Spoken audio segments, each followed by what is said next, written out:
ജന്മാദ്യസ്തേതോന്നയാദിതരതച്ചാർത്തേഷു വിജ്ഞസ്വരാട്ടേരേ ബ്രഹ്മഹൃദായ ആദികവേ മുഹ്യന്തിയത്സൂരയത്തേജോ വാരിമൃതാം യഥാവിനിമയോ യത്ര തിസർഗോമുഷാ ധാംനാസേന സദാ നിരസ്തഘോകം സത്യം പരം ധീമഹി.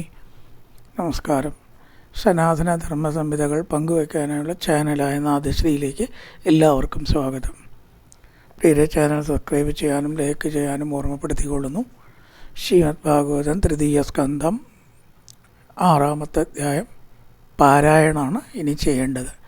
അഥ ഷഷ്ടോധ്യായ ഋഷിരുവാച ഇതി താസാം സശക്തീനാം സതീനാമസമേത്യ സ പ്രസുപ്തലോകതന്ത്രാണ നിശമ്യഗതിമീശ്വര കാലതജ്ഞാം ദദാ ദേവീം ബിഭ്രശക്തിമുരുക്രമ ത്രയോവിംശതിതത്വാനാങ്കണം നിഗുവദാവിശേൽ സോനുപ്രവിഷ്ടോ ഭഗവാൻ ചേഷ്ടാരൂപേണ സങ്കണം പിന്നന്തം യോജയാമാസാദുത്തം കർമ്മ പ്രബോധയൻ പ്രവൃത്തകർമാദേവേന ത്രയോവിംശതികോ ഗണാപേരിതോ ജനസ്വാഭിർമാത്ര വിരതിപൂരുഷം പരേണ വിശദാസ്മിൻ മാത്രയാ വിശ്വദൃഗണ ചുക്ഷോഭാന്യോന്യമാസ്താദ്യസ്മിൻ ലോകാച്ചരാചരാ ഹിരണ്മയസപുരുഷ തകത്ര പരിവത്സരാന്നണ്ടകോശ ഉവാസാപ്സു സത്വസത്വോ സർവസത്വോപഭൃംഗിദാസവേ വിശ്വസജാംഗർഭോ ദേവകർമാത്മശക്തിമാൻ ബിബഭാജാത്മനാത്മാനം മേഘദാത് സദാദിത ബിബഭാജാത്മനാത്മാനം മേഘദാ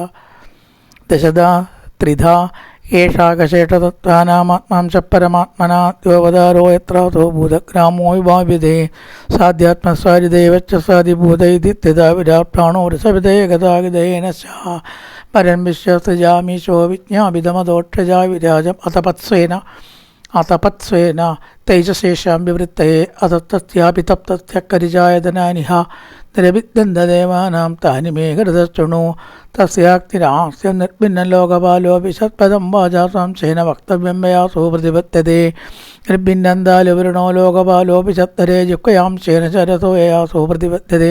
ഓരോ ദേവതകൾ ഓരോരോ ഇന്ദ്രിയത്തെ അടിസ്ഥാനത്തിൽ വസിച്ച് അതാത് ഇന്ദ്രിയങ്ങളെ പ്രവർത്തനാത്മകമാക്കുന്നു എന്ന് പറയുന്നു. വരുണൻ താലു എന്ന് പറയുന്ന തരത്തിരുന്നിട്ടാണ് സംസാരശക്തി ഉണ്ടാക്കുന്നത്. ഭക്ഷണങ്ങളൊക്കെ ഇറക്കാനൊക്കെ അങ്ങനെയുള്ള താലു. ജിക്കയാംശേന ചരസം യയാസു പ്രതിപത്യതേ. നിർഭിന്നേകച്ചിനോ നാസേ മൂക്ക് അശ്വിനേ നാസേ നാസി മൂക്ക് നാസേ വിഷ്ണുരാവിശദാംബദം ക്രാണേനാംശ അശ്വിനെ ദേവതകൾ ദേവത ക്രാണേനാംശേന ഗന്ധത്യാ പ്രതിപത്തര് യഥോ ഭവേ നിർഭിന്നേ കക്ഷിണീ തൊഷ്ട കണ്ണിൻ്റെ തൊഷ്ടാവ് ലോകപാലോ വിശദ്വിഭോ ചക്ഷുഷാംശേന രൂപാണം പ്രതിപത്തര് യഥോ ഭവേ നിർഭിന്ന അങ്ങനെ ഉണ്ടായി നിർഭിന്നാനസ്യാക്ഷിത ചർമാണി ലോകപാലോ നിലോപിച്ച പ്രാണേനാംശേന തന്ത്രമേനാസോ പ്രതിപത്തതേ. ത്വക്കുണ്ട്, ത്വക്കിൻ്റെ ഇന്ദ്രിയമായിട്ട് രണ്ടായിട്ട് പറയും. പ്രാണേ കർണാവസ്ഥ ഭിന്നോ ചെവി ദിഷ്ണ്യം സംവിശത്തത ശ്രോത്രേണാംശന ശബ്ദസ്യ സിദ്ധ്യംബേന പ്രവർത്തതേ. ത്വക്ക് ചെവിയുടെ ദിഗ്ദേവതകളാണ് ദേവത. ചെവി അവയവം, ശ്രോത്രേന്ദ്രിയം ഇന്ദ്രിയം, അനുഭവിക്കുന്ന വിഷയോ ശബ്ദം. ത്വചമസ്യ ഭിന്നാമിഷുദിഷ്ടമോഷധി അംശേന രോമ വിക്കണ്ടോയേന തോപതിപത്യതേ. രോമം ചൊറിയുക മുതലായിട്ടുള്ളതൊക്കെ അവസാനിക്കുന്നതിനാണ് കുറച്ചും കൂടി ത്വക്കിൻ്റെ വേറൊരു ഭാവം. മേട്ടർത്തസ്യവിന്നംശേന ഏനാസാവാനന്ദം പ്രതിമജ്ഞതേ. ഗുദമ്പും സോവിന് ഗുദം 2 വിസർജനാവയവങ്ങളും ഗുദമ്പും സോവിന് ഭിന്നം മിത്രോ അവിടെ മിത്രനാണ് ദേവത. ലോകേശ വിശൽപായനാം ശേനേന സോ വിസർഗം പ്രതിവർത്തത വിസർജ്യം വിസർഗം പ്രതിപത്തതേ. അത്താവസ്ഥ ഭിന്ന കയ്യ് ഭിന്നാവിന്ദ സ്വൽപ്പതിരാവിശൽ വാർത്തയാംശേന പുരുഷോ ഹേന വൃത്തിം പ്രബദ്ധ്യതേ. കാലെ പാദാവസ്ഥ ഭിന്നോ ലോകേശോ വിഷ്ണുമാവിശൽ ഗത്യാസാംശേന പുരുഷോ യാ പ്രാപ്യം പ്രബദ്ധ്യതേ. ബുദ്ധിർവാച ഭിന്ന ഇനി ബുദ്ധി, മനസ്സ്, ചിത്തമഹങ്കാരം, അന്ധക്കരണമാണെന്നും കാണാൻ പറ്റാത്ത സാധനങ്ങൾ, വസ്തുക്കൾ. ബുദ്ധിയും ജാസ്തി ഭിന്നാംബാഗീശ്വദിഷ്ണം ആമിശൽ ബോധേന അംശേന ബോധവ്യം പ്രതിപത്തര ഹൃദയം ചാസ്തി ഭിന്നം ചന്ദ്രമ ചന്ദ്രനാണ് ദേവത. തിഷ്ടമാവിശൽ മനസാംശേനേനാസോ വിക്രിയാം പ്രതിപത്യതേ. ആത്മാനം ജാതി നിർഭിന്നം അഭിമാനോ വിചർപ്പതം കർമ്മണാംശേനേനാസോ കർത്തവ്യം പ്രതിപത്യതേ. തത്വം ദാസവിനത്മിന്നം മഹാന്തിഷ്ണമുവാംശൽ ചിത്തേനാംശേനേനാസോ വിജ്ഞാനം പതിവത്യതേ ശീഷ്ണോത്തരാപത്മാഖന്നാഭിരുദപത്യത ഗുണാനാമത്തയോ യേഷുപദീയന്തേ സുരാദയ ആത്യന്തികേന സത്വേനാദിവം ദേവാപ്രഭേദരേതരാണ്ടജസ്വഭാവേന പ്രണയോ ഏജദാനനു താർത്തീന സ്വഭാവേന മൂന്നാമത്തെ താർത്തീന സ്വഭാവേന ഭഗവാൻ നാഭിമാശ്രിത ഉഭയോരന്തരം വ്യോമ ഏ രുദ്രഭാഷതാങ്കണ മുഖതോ വർത്തത ബ്രഹ്മപുരുഷത്തെ ഗുരു യത്തോ മുഖോ മുഖാത്വർവർണ്ണാനാം യസ്തുന്മുഖത്വർണ്ണാനാം മുഖ്യോ ഭൂബ്രാഹ്മണോ ഗുരു ബാഹുപ്യോ വർത്തതക്ഷത്രൻ്റെ ത്രിയത്തനിഗ്രഹായോ ജാതത്രായതേ വർണ്ണാൻ പൗരുഷ കണ്ടകക്ഷതാൽ വിശ്വവർത്തന്ത തത്വോർലോകവൃത്തരുകരി വിഭോ വൈശസ്തുദ്ഭവോ വാർത്താം വാർത്ത എന്ന് പറയുമ്പോൾ പ്രവൃത്തി, അതുകൊണ്ട് ജീവിക്കുക എന്നുള്ള ആ പ്രവൃത്തിയാണ് വാർത്ത, തൊഴിൽ.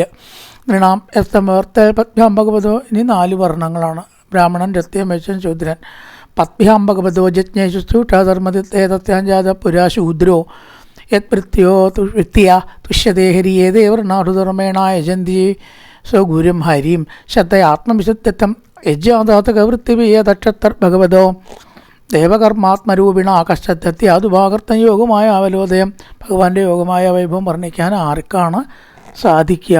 ഏത് വിഡ്ഢിയാണ് അതിന് പുറപ്പെടുക? അപ്പോൾ നമ്മളെന്തിനാണ് പുറപ്പെട്ടതെന്ന് വെച്ചാൽ സാധിക്കണ പോലെ പറഞ്ഞ് ഉള്ള ഒരു ആനന്ദമെങ്കിലും അനുഭവിക്കാമല്ലോ. അതുകൊണ്ട് ഒരിക്കലും മുഴുവനാവില്ല.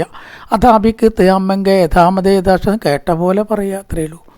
ആണെന്ന് നമുക്ക് ഉറപ്പുണ്ടോ വെച്ചാൽ 4 ചോദ്യം തിരിച്ച് ചോദിച്ചാൽ പറയാൻ പറ്റില്ല. അതിലതിശയിക്കാനൊന്നുമില്ല എന്നർത്ഥം. അങ്ങനത്തെ വിഷയമാണ്. അഥാപി കീർത്തയാമ്പങ്ക യഥാമതി യഥാസ്ഥിതം കീർത്തിങ്ങരേ സ്വാതക്കർത്തം ഗിരം അന്യാഭിദാസതയും. അതുകൊണ്ട് ഇപ്പോൾ ഒരു ചോദ്യം നമുക്ക് ചോദിച്ചു ഉത്തരം പറയാൻ പറ്റിയില്ല, പേടിക്കാനൊന്നുമില്ല. ഇവിടെ തന്നെ പറഞ്ഞിട്ടുണ്ട്, അതൊക്കെ പറയാൻ അത്ര എളുപ്പമുള്ള വിഷയമല്ല. യഥാമതി യഥാശ്രിതം, നമ്മൾ കേട്ട പോലെ പറയണു. അല്ലെങ്കിൽ അറിയില്ല എന്ന് സമ്മതിക്കുക. എനിക്കതറിയില്ല കേട്ടോ, ഞാൻ ചോദിച്ചിട്ടോ നോക്കിയിട്ടോ പറയാം എന്നാണ് പറഞ്ഞാൽ തല പോണ കേസല്ല എന്നർത്ഥം. അങ്ങനത്തെ വിഷയമാകുമ്പോൾ അങ്ങനെയല്ലേ പറ്റൂ. അതുകൊണ്ട് ചിലതൊക്കെ അറിയില്ല എന്ന് പറയേണ്ടി വരും. ആരും അറിഞ്ഞിട്ട് എല്ലാം അറിഞ്ഞിട്ട് ആരാ ഉള്ളത്? ഭഗവാൻ മാത്രമേ ഉള്ളൂ. ഏകാന്തലാഭം ഭജസോന പുംസാം ശ്ലോകമൂലർ ഗുണവാദമാഹു ശ്രുതേച്ഛ വിദ്യുരുപാകൃതായ അങ്കഥാസുതായ അമുപസംപ്രയോഗം ആത്മനോപരിതോ അവസ്ഥമഹിമാകവിനാദിനാദം ഭർത്തരതകർത്രാന്തേതിയായോഗവിഭക്വയ അതോ ഭഗവതോ മായാമായിനാമവിമോഹിനീയത്വയം ജാത്മവർമാത്മാനഭേദവിതാവരെ യഥോ പ്രാപ്യ നിവർത്തന്തവാചശ്ചവന സാധക. മഹാത്മ്യം വാക്കുകൊണ്ട് പറഞ്ഞ് തീർക്കാനൊന്നും സാധിക്കില്ല. പറയുക അത്രയേ ഉള്ളൂ, മുഴുവനാവണില്ല. അപ്പോഴും ശ്രമിക്കുക, കേട്ട പോലെ പറയുക എന്നല്ലാണ്ട് അത് മുഴുവനൊന്നും വാക്കുകൊണ്ട് ആക്കാൻ പറ്റില്ല, അനുഭവം കൊണ്ട് ആക്കാൻ പറ്റും.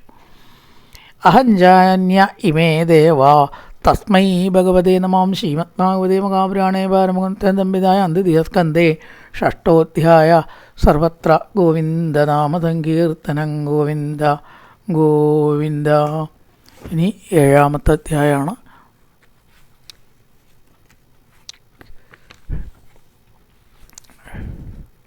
ശ്രീശുക ഉവാച ഏവം ബ്രുവാണം മൈത്രേയന്തയുവായന സുതോ ബുധാ പ്രീണയന്നിവ ഭാരത്യ വിതുരപ്രത്യഭാഷത. ഇത്രപ്രകാരം ഭഗവത് മഹാത്മ്യം മൈത്രേയ മഹർഷിയാൽ പറയണത് കേട്ടിട്ട് ഈ വിതുരൻ പറഞ്ഞു. ശുഗമഹർഷി പരീക്ഷത്തിന് പറഞ്ഞു കൊടുക്കുകയാണ്. പരീക്ഷത്തെ വിതുരൻ എന്താണ് ചോദിച്ചത് എന്നാണെങ്കിൽ, ബ്രഹ്മൻ കഥം ഭഗവത ചിന്മാത്രസ്യ അവികാരിണ എന്നാണ് കേട്ടോ. വികാരിണല്ല, അവികാരിണ. ചിന്മാത്രസ്യ അവികാരിണ ചേരുമ്പോൾ ചിന്മാത്രസ്യ അവികാരിണ, വികാരിണല്ല, ചിന്മാത്രസ്യ അവികാരിണ. ലീലയാചാവി നിർഗുണത്തെ ഗുണാക്ക. എന്തേ ചോദിച്ച് വിതുരൻ? ചിന്മാത്രസ്യ നിർഗുണസ്യ അവികാരിണ ഭഗവത. 3 വിശേഷണം ഭഗവാൻ അവിടെ കൊടുത്തു. എന്തൊക്കെയത്? ജ്ഞാനസ്വരൂപൻ, എല്ലാം അറിയുന്നവൻ.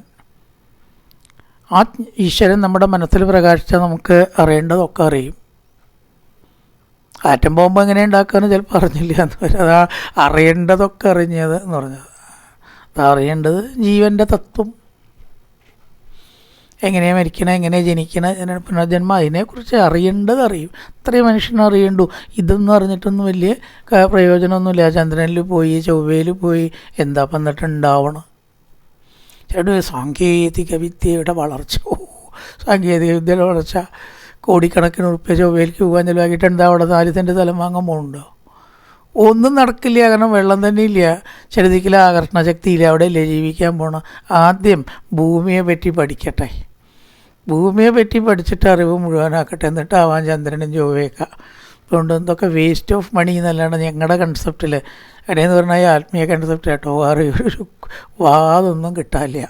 അപ്പോൾ അതല്ല അറിയേണ്ടത്. ആ വക അറിവൊന്നും ഈശ്വരാനുഗ്രഹം കൊണ്ടുണ്ടാവില്ല. പക്ഷേ ഏതറിവുണ്ടാവും?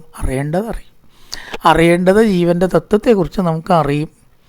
അപ്പോൾ ആ ഈശ്വരനെയാണ് ജ്ഞാനസ്വരൂപൻ എന്ന് പറഞ്ഞത്. ചിന്മാത്രസ്യ നിർഗുണസ്യ സത്വരജസ്തമോ ഗുണങ്ങൾക്ക് അതീതൻ, അതാണ് നിർഗുണൻ. സാത്വികമില്ല രാജസമില്ല, നമ്മളൊക്കെ ഇത് ഏതെങ്കിലും ഒന്നിൽ വരും. ഒന്നുകിലോ അധികം സാത്വികനാവും, അല്ലെങ്കിൽ രാജസനാവും. നിർഗുണനാവില്ല ആൾക്കാരൊന്നും. ഒന്നെങ്കിലോ സാത്വികൻ, രാജസം, താമസം, 3 ഭഗവാനോ നിർഗുണസ്യ. പിന്നെ പറഞ്ഞ അവികാരിണ, മാറ്റമില്ലാത്തവൻ, വികാരരഹിതൻ. ഭഗവത ചിന്മാത്രസ്യ ജ്ഞാനസ്വരൂപൻ, നിർഗുണസ്യ ഗുണാതീതൻ, അവികാരിണ വികാരമില്ലാത്ത ഭഗവാൻ. ലീലയാ അപി ഗുണക്രിയ കഥം യുഞ്ചേരൻ. നല്ലൊരു സംശയമാണ്. ഒരു ഗുണമോ ഒന്നിലും താല്പര്യമോ ഒന്നിലും ആസക്തിയോ ഇല്ലാത്ത ഭഗവാൻ എങ്ങനെയാണ് സാത്വിക രാജസ താമസങ്ങളെ സ്വീകരിച്ച് സൃഷ്ടിക്കുന്നത്? ഇവിടെ ഇപ്പോൾ സൃഷ്ടിയാണല്ലോ പറഞ്ഞത്. ഇതൊന്നും ഭഗവാന് ആവശ്യമില്ല എന്ന് പറയണു. ലീലയ, എന്താണ് ലീല എന്ന് പറഞ്ഞാൽ? അത് കളി എന്നാണ് വാക്കിൻ്റെ അർത്ഥം വരിക. അതായത് അവിടെ വിവരിക്കുകയാണ്, ചില ലേശം പറയാനുണ്ട്. എന്താ വെച്ചാൽ ഈ ചെറിയ കുട്ടികൾക്ക് ലീല വളരെ പ്രധാനമാണ്. വലിയ ആൾക്കാർക്ക് എപ്രകാരമാണോ വലിയ കാര്യങ്ങൾ വളരെ ഗൗരവമായിട്ടിരിക്കുന്നത്, അതുപോലെയാണ് കുട്ടികൾക്ക് കളി എന്നാണ്. സാധനങ്ങളൊക്കെ കൊണ്ടുപോയി വെച്ച് പിറ്റേ ദിവസം അതൊക്കെ എടുത്തിട്ടാണ് തുടങ്ങുക. ഈ നേരം വിളിച്ചാകുമ്പോൾ പെട്ടിയോ സഞ്ചിയോ എന്താ വെച്ചാൽ അതൊക്കെ അതീവ ഗൗരവത്തോട് കൂടിയിട്ടാവും കുട്ടി ചെയ്യുന്നുണ്ടാവുക. ഒരാൾ തൊടാൻ പോലും പാടില്ല.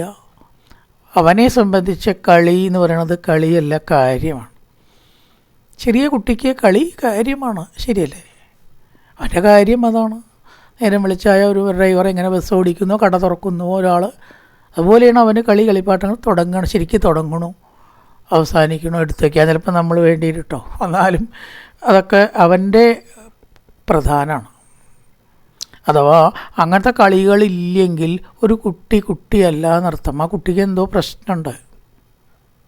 ഒന്നിലും കളിയിൽ ഏർപ്പെടാതെ ഒരു കുട്ടി മന്ദീഭാവത്തിൽ നിന്നാൽ ആ കുട്ടിക്ക് എന്തോ പ്രശ്നമുണ്ടെന്ന് ഉറപ്പാണ്. ഇവിടെ എന്താ പറയാൻ കാരണം വെച്ചാൽ, ഒരു കുട്ടിയെ സംബന്ധിച്ച് കളി അനിവാര്യമാണെന്നാണ് പറയണത്. ബാലസ്ഥാവൽ ക്രീഡാസക്ത, അല്ലെങ്കിൽ കുട്ടിക്ക് അസ്തിത്വമില്ല. പക്ഷേ ഭഗവാൻ അങ്ങനെ ഉണ്ടോ എന്നാണ് വിതുരൻ്റെ ചോദ്യം. കളിയില്ലെങ്കിൽ എന്താ, കളി ഉണ്ടായ എന്താ, സൃഷ്ടി ഉണ്ടായ എന്താ, സൃഷ്ടി ഇല്ലെങ്കിൽ എന്താ, ഒന്നുമില്ലല്ലോ അവിടത്തേക്ക്. പിന്നെ എന്തിനാ ഇത്രയും വലിയ ഒരു സൃഷ്ടി കർമ്മം, പ്രപഞ്ചം മുഴുവൻ തെറ്റിക്കുക എന്ന് പറഞ്ഞാൽ അതിലെന്തിനാണ് ഏർപ്പെട്ടത് എന്നൊരു സംശയം എനിക്ക് തോന്നുകയാണെന്ന് പറയുകയാണ് വിതുരൻ. ക്രീഡായാം ഉദ്യമോർബസ്യ കാമചിക്രീഡിഷാന്യത. അവിടെയും വായിക്കുമ്പോൾ കിട്ടാത്ത ചില അക്ഷരങ്ങളാണ് ചേർത്ത് വെച്ചിരിക്കണം. സംസ്കൃതത്തിൽ അങ്ങനെ കുറേ കാര്യങ്ങളുണ്ട്, ശ്രദ്ധിച്ച് പഠിച്ച് വായിച്ച് പഠിച്ചാലേ പറയാൻ പറ്റൂ. കാമ ച ക്രീഡിഷ്യാന്യത കണ്ടു. അപ്പോൾ ഞാൻ തന്നെ ക്രീഡിഷ്യാന്നോ അങ്ങനെയല്ല, ക്രീഡിഷാന്യത. അന്യ എന്ന് വരുമ്പോൾ നമ്മൾ ഷ്യാന്ന് ഓർമ്മയില്ലാണ്ട് പറയും. കാമചിക്രീഡിഷാന്യത, കാമചിക്രീഡിഷാന്യത എന്ന് പറഞ്ഞ് തന്നെ പഠിക്കണം. ക്രീഡായാം ഉദ്യമോത്പസ്യ കാമചിക്രീഡിഷാന്യത സത്സ്വതസ്തൃപ്തസ്യ ച കഥം. അവിടെയുണ്ട് തൃപ്തസ്യ, സ്വതസ്തൃപ്തസ്യ ച കഥം നിർവൃത്തസ്യ സദാന്യത. ക്രീഡായാം കളികളിൽ, ഉദ്യമ മുഴുകിയ, ബാലനെ അർഭസ്യ ഉണ്ടോ, ഞാൻ പറഞ്ഞതന്നെ പറയാൻ പോണം. അർഭകസ്യ ബാലനെ, അർഭകൻ എന്നാണ്. ചിലപ്പോൾ ക ഇല്ലാണ്ടാക്കി വൃത്തത്തിന് വേണ്ടി ഒരു വാക്ക് കളയും ചിലപ്പോൾ. നിയമമുണ്ട് സംസ്കൃതത്തിൽ. അവിടെ അത് ശരിയാവും. ഒരക്ഷരത്തിന് വേണ്ടി വാക്ക് ഇല്ലാണ്ട് ബുദ്ധിമുട്ടുണ്ട്. അപ്പോൾ ഒരക്ഷരം കുറയ്ക്കാം, ചിലപ്പോൾ ഒരക്ഷരം കൂടും ചെയ്യും. അതിൻ്റെ സാങ്ഷൻ ഉണ്ട് സംസ്കൃതത്തിൽ. വൃത്തത്തിന് അങ്ങനെ പ്രത്യേകത, ഒരു വാക്ക് കിട്ടിയില്ല വെച്ചാൽ അതാണ് കുറച്ചിടാം.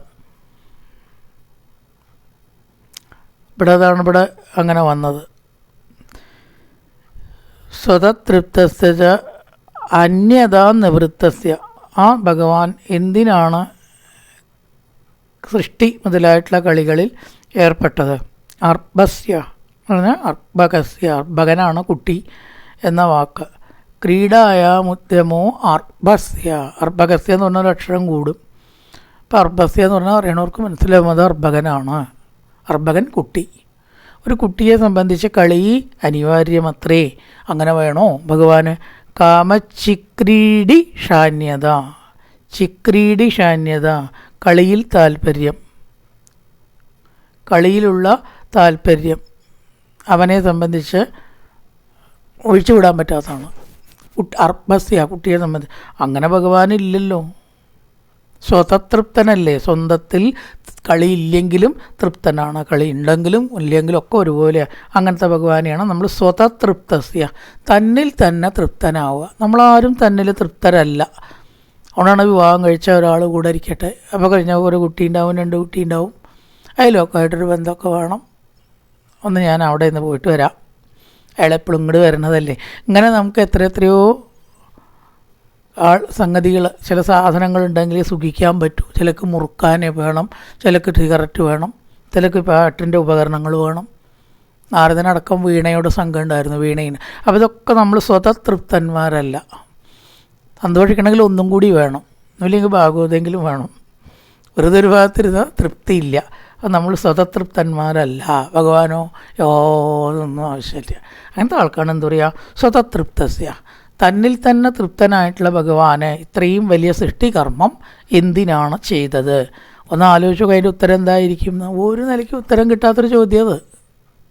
വേഗം പറയണത് എന്താ പറയുക, ആലോചിക്കേണ്ട ഉത്തരം കിട്ടാത്തൊരു ചോദ്യം അത്. ഉത്തരം കിട്ടാത്ത ചോദ്യങ്ങളുണ്ടോ? ഇഷ്ടം പോലെ ഉണ്ട്. സൂര്യൻ്റെ ഡേറ്റ് ഓഫ് ബർത്ത് എത്രയാണെന്ന് ചോദിച്ചാൽ ആർക്കെങ്കിലും പറയാൻ പറ്റുമോ? ഭഗവാന്റെ ഡേറ്റ് ഓഫ് ബർത്തും പറയാനൊന്നും പറ്റില്ല. നമ്മൾ ശ്രീകൃഷ്ണ ജയന്തിയുടെ അതേ പറയണത്.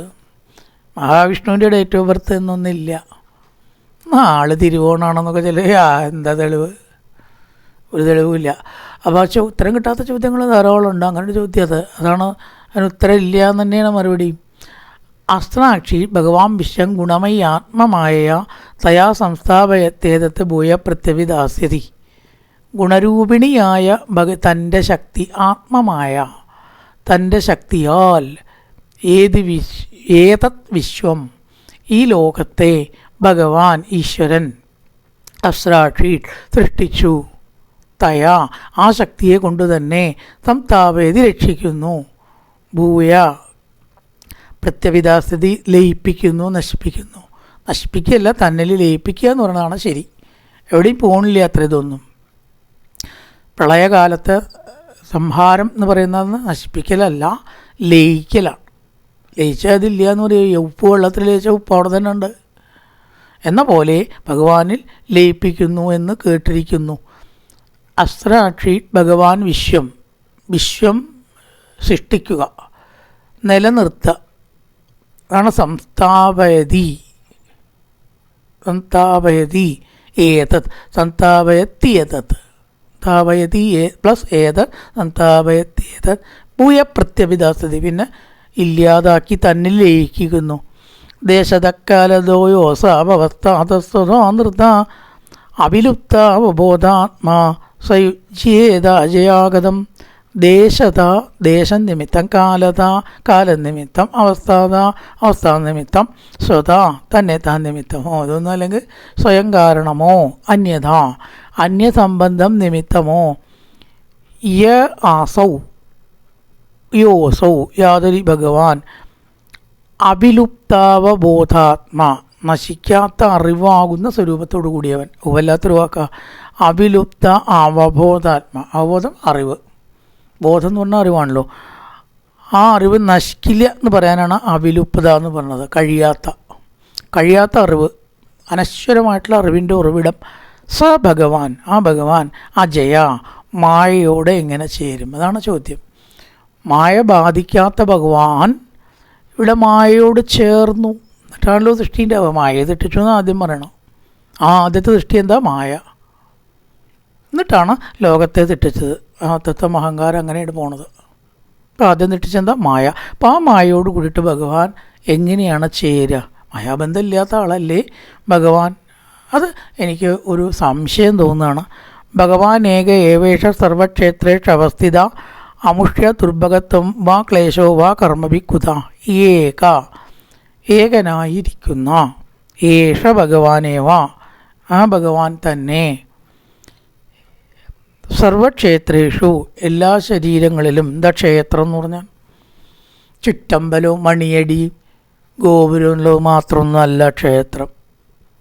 സത്യത്തിൽ അത് പ്രതീകം മാത്രമാണ്. എല്ലാ ശരീരങ്ങളിലും ഭഗവാനുണ്ട്. ഇതം ശരീരം കൗന്ദേയ ക്ഷേത്രമിത്യവിധീയതേ. ഈ ശരീരമാണ് ക്ഷേത്രം. എവിടേക്കും പോണ്ട. ക്ഷേത്രം എന്ന് പറഞ്ഞിട്ട് ഒരു ദിക്കിൽ പോകേണ്ട കാര്യമൊന്നും ഇല്ല. അത് പ്രതീകാത്മക ക്ഷേത്രമാണ്. യഥാർത്ഥ ക്ഷേത്രം എല്ലാ ശരീരവും ആണ്. സർവക്ഷേത്രേഷു അവസ്ഥിത, വസിക്കുന്നു. ഭഗവാൻ എവിടെ ഇല്ലാത്ത? സർവ്വദിക്കിലുണ്ട്. അമുഷ്യ ഇവന് ദുർഭഗത്വം ഭാഗ്യമില്ലായ്മയോ കർമ്മങ്ങൾ നിമിത്തം ക്ലേശമോ. എങ്ങനെ? കർമ്മം ജനിച്ചു മരിച്ചു, സീത പോയപ്പോൾ ദുഃഖിച്ചു എന്നൊക്കെ രാമായണം പറയുന്നു. ഭക്തന്മാരെ അനുഗ്രഹിച്ചു എന്ന് കൃഷ്ണാവതാരത്തിൽ പറഞ്ഞു. ദുഷ്ടന്മാരെ അനുഗ്രഹിച്ചു. അപ്പോൾ ദേഷ്യം ഉണ്ടാവണ്ടേ? ഭേദബുദ്ധി ഉണ്ടാവണ്ടേ? ഒരാളോട് കുറച്ചധികം പ്രതിപത്തി ഉണ്ടാവണ്ടേ? ഒരാളുടെ വിദ്വേഷം ഉണ്ടാവണ്ടേ? ഹിരണ്യേശ്വരനോട് വിദ്വേഷം ഉണ്ടായില്ലേ? കംസനോട് വിദ്വേഷം വെച്ചിട്ടല്ലേ വധിച്ചത്? അപ്പോൾ എങ്ങനെയാണ് ഇതൊക്കെ അതീതനായിട്ടുള്ള ഭഗവാൻ ശത്രുത്വം മിത്രത്വം ഇതൊക്കെ ഉണ്ടാവണത്? ചിലപ്പോൾ ഭാഗ്യമില്ലായ്മ കൊണ്ട് ദുഃഖം അനുഭവിക്കും. എങ്ങനെ സംഭവിക്കുന്നു ഇത്? ഭഗവാനേക ഏവേഷ സർവക്ഷേത്രേഷു അവസ്ഥിത. എല്ലാ ശരീരങ്ങളിലും. അവിടെ ക്ഷേത്രം എന്ന് പറഞ്ഞാൽ ശരീരമാണ്. അർത്ഥം തന്നെ മാറി. ചിലപ്പോൾ ഈ ക്ഷേത്രം എന്നുള്ള വാക്കിന് കൃഷിസ്ഥലം എന്നുള്ള അർത്ഥം വരും സംസ്കൃതത്തിൽ. കൃഷിസ്ഥലം. ചിലപ്പോഴോ ക്ഷേത്രം തന്നെ ആ അർത്ഥത്തിലും പറയും. പല അർത്ഥത്തിലാണ് ഒരു വാക്ക് പ്രയോഗിക്കുന്നത്. ഇവിടെ ശരീരം എന്നുള്ള അർത്ഥം എടുത്തിരിക്കണം. അമുഷ്യ ദുർഭഗത്വം. ദുർഭഗത്വം നിർഭാഗ്യത്വം. നമ്മളെപ്പോലെ നിർഭാഗ്യവത്വം ഉണ്ടാവണു. ക്ലേശോ കർമ്മഭിക്കുത, കർമ്മത്തിൽ കുടുങ്ങിയവൻ എന്ന പോലെ. ഏതത് പിന്മേ മനോവിദ്യൻ ഗിത്യജ്ഞാന സങ്കടയെ തന്ന പരാണത വിഭോ കശ്മലം മാനസം മഹൽ. എല്ലാം അറിയുന്ന മൈത്രേയ മഹർഷേ, അതുകൊണ്ടാണ് ഞാൻ അങ്ങയെ ആശ്രയിച്ചത്. വല്ലവരെ ആശ്രയിച്ചിട്ട് ഒരു കാര്യമില്ല. ഇങ്ങനത്തെ ചോദ്യങ്ങൾക്കൊന്നും ഉത്തരം കിട്ടില്ല. വിദ്വൻ, അറിവുള്ളവനെ. തസ്മിൻ അജ്ഞാന സങ്കടേ, ഇതറിയാത്തതായ അജ്ഞാന വിഷമത്തിൽ നിൽക്കുന്ന. മേ മന, എൻ്റെ മനസ്സ് ഖിദ്യതേ, ഖേദിക്കുന്നു. ഉത്തരം കിട്ടണില്ല. വിഭോ, ഹേ സമർത്ഥ, ന മഹത് മാനസം തത് കശ്മലം, ആ വലിയ മനസ്സിൻ്റെ വിഷമാവസ്ഥയെ, കശ്മലം അങ്ങ് തീർത്ത് തരയണമേ. പരാണുത ഇല്ലാതാക്കിയാലും മനസ്സിൻ്റെ വിഷമാവസ്ഥയെ ഉത്തരം തന്നിട്ട് ഇല്ലാണ്ടാക്കണം. ഏതത് നിന്മേ മനോവിത്തൻ ഖിദ്യതേ അജ്ഞാന സങ്കടേ തന്ന പരാണുത വിഭോ കശ്മലം മാനസം മകൾ. മാനസം കശ്മലം ത്വം പരാണുത, ഇല്ലാണ്ടാക്കി തരണം. ശ്രീശുക ഉവാച സൈത്തഞ്ചോരിതക്ഷത്ര തത്വജിജ്ഞാസുനാ മുനിയെ പ്രത്യാഗ ഭഗവച്ചിത്തസ്മയന്യഭഗതസ്മയ. ഈ ശ്രീശുക മഹർഷി പരീക്ഷത്തിനോട് മറുപടി പറഞ്ഞു. എന്താണ് മൈത്രേയൻ വിതുരന് കൊടുത്ത ഉത്തരം എന്നത് ശ്രീശുകൻ പരീക്ഷത്തിന് പറയുകയാണ്. കൊട്ടേഷൻ വേണ്ടിയിട്ടാണ് വരുന്നത്. മൈത്രേയ വാച, ഇങ്ങനെ മൈത്രേയൻ പറഞ്ഞു എന്ന് ശുകം പറയുകയാണ്. അതിനാണ് ശ്രീശുക വാച എന്ന് ആദ്യം പറഞ്ഞത്. പിന്നെ മൈത്രേയ വാച എന്ന് പറഞ്ഞാൽ ആ മൈത്രേയ വാച ആര് പറയുന്നതാണ്? ശ്രീശുകം പറയുന്നതാണ്. ശ്രീശുകൻ്റെ കൊട്ടേഷനാണ്.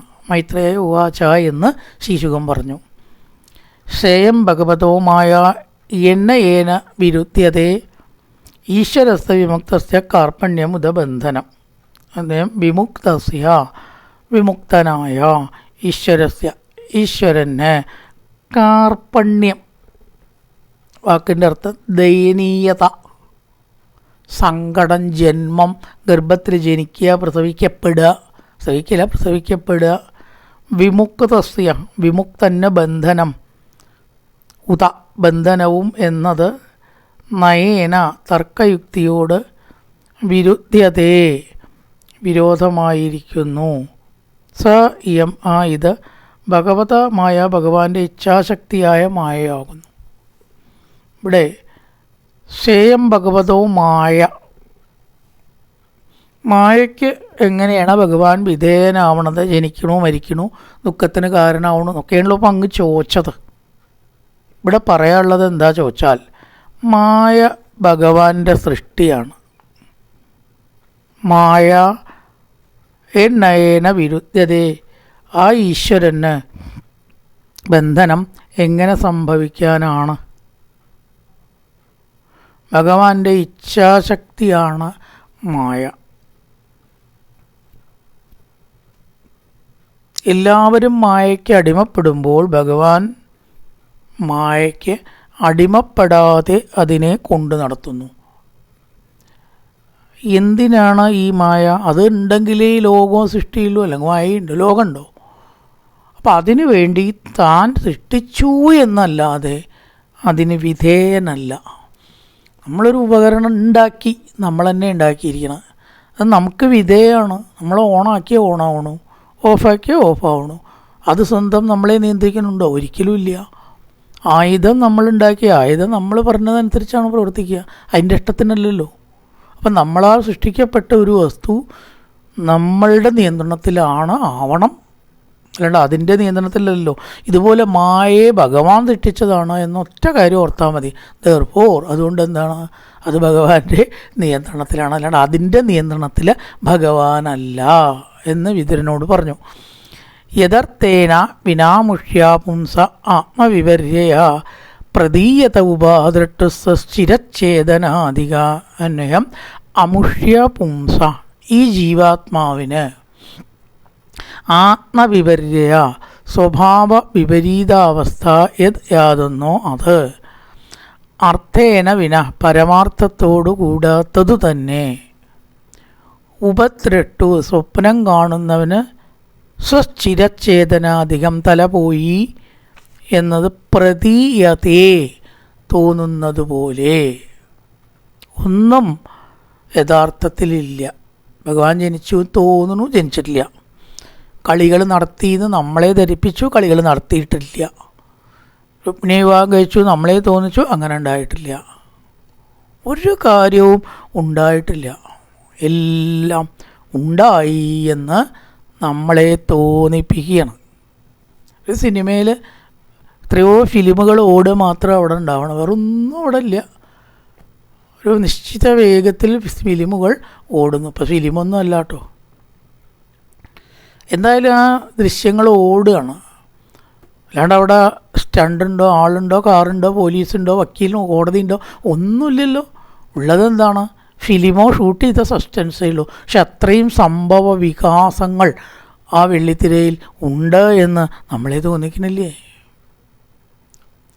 ആ ഉപകരണം അത് നിയന്ത്രിക്കുന്നവരുടെ കീഴിലാണ്. വേണമെങ്കിൽ നിർത്താം, വേണമെങ്കിൽ ഓഫാക്കാം, ഒരു ദിവസം ഷോ ഇല്ല എന്നൊക്കെ എന്ത് വേണമെങ്കിൽ വയ്ക്കാം. അറിവ് കൊടുക്കണമെന്നേ ഉള്ളൂ. അതേപോലെ ഇതെല്ലാം ഉണ്ട് എന്ന് നമ്മളെ തോന്നിക്കുന്നു. സ്വപ്നത്തിൽ അപകടങ്ങൾ വല്ലതൊക്കെ, വണ്ടി മുട്ടി, ബസ് മുട്ടി, കാറ് മറിഞ്ഞു എന്നൊക്കെ നമ്മൾ കാണും. ഉണർന്നാലോ ഇതൊന്നും ഇല്ലാത്തതാണല്ലേ. ഉണരണവരെ എന്തൊരു വിഷമായിരിക്കും നമുക്ക്, ഭയങ്കര ബുദ്ധിമുട്ടായിരിക്കും അല്ലേ. സാധനം കളവ് പോയി എന്ന് എത്രയോ പ്രാവശ്യം നമ്മൾ ചിലപ്പോൾ കാണും. ബാഗ് പോയി ദുഃഖിച്ച് എങ്ങനെ അത് കണ്ടുപിടിക്കുന്നു, വേഗം ഉണക്കുമ്പോൾ ഉണരുമ്പോണ്ട് ആ ഒരു സമാധാനം. അപ്പോൾ ഇതൊക്കെ ഉണ്ടായിട്ടുണ്ടോ? പക്ഷേ ആ വിഷമങ്ങളൊക്കെ നമ്മൾ അനുഭവിക്കണില്ലേ? അതുപോലെ ഇതൊരു പ്രതീതിയാണ് എന്നാണ് പറയുന്നത്. യഥാ ജലേ ചന്ദ്രമസ കമ്പാതി തകൃതോ ഗുണ തിശ്യദേശൻ നബി തിട്ടൻ ആത്മനോ ഗുണാഹ. സൂര്യനും ചന്ദ്രനും ആകാശത്ത്, താഴത്ത് വെള്ളം, ആ വെള്ളം ഇളകുമ്പോൾ ഇത് ഇളകണതാണെന്ന് തോന്നും. ജലേ കമ്പാതി, ജലത്തിലെ ഇളക്കങ്ങൾ, തത്കൃത ഗുണ, അതിനാൽ ഉണ്ടാക്കപ്പെടുന്ന ധർമ്മവും, ചന്ദ്രമസ, ചന്ദ്രന് ആസത ഇല്ല, ചന്ദ്രന് ഈ ഇളക്കം ബാധകമല്ല. ചന്ദ്രൻ്റെ നിഴലോ ഇളകണം. അപ്പോൾ ചന്ദ്രൻ ഇളകുകയാണെന്ന് നമുക്ക് തോന്നുമോ? ചന്ദ്രൻ അവിടെ നിശ്ചലമായിട്ട് നോക്കി നിൽക്കുകയാണ്. ഇതുപോലെയാണ് മായ. ഒന്നും നടക്കണില്ല, എന്നാൽ എല്ലാം ഉണ്ട് എന്ന പ്രതീതി നമുക്ക് ജനിപ്പിക്കുന്നു. യഥാ ദൃശ്യതേ പ്രകാരം ചന്ദ്രൻ ഇളകുന്നതായി കാണപ്പെടുന്നുവോ തഥാ അതുപോലെ അനാത്മന ആത്മാവല്ലാത്തതിൻ്റെ ദേഹാദികളുടെ ഗുണങ്ങൾ ദൃഷ്ടം ആത്മന ജീവാത്മാവിന് കാണപ്പെടുന്നു. ഒന്നും പരമാത്മാവിന് ബാധകമാണ് എന്ന തെറ്റിദ്ധാരണ നമുക്ക് ഉണ്ടാവുകയാണ് ചെയ്യുന്നത്. അതിനാണ് ചന്ദ്രൻ്റെയും സൂര്യൻ്റെയൊക്കെ ഉദാഹരണം പറയണത്. അത് ഇളകണത് പോലെ ഒരു പ്രതീതി നമുക്ക് ഉണ്ടാവുന്നു. സത്യത്തിൽ യാതൊന്നും ഉള്ളതല്ല. കായേന വാചാ മനസേന്ദ്രിയർവാ ബുദ്ധ്യാത്മനാ വാ പ്രകൃതി സ്വഭാവാൻ കരോതി യദ്യസകലം പരസ്മൈ നാരായണായേതി സമർപ്പയാമി.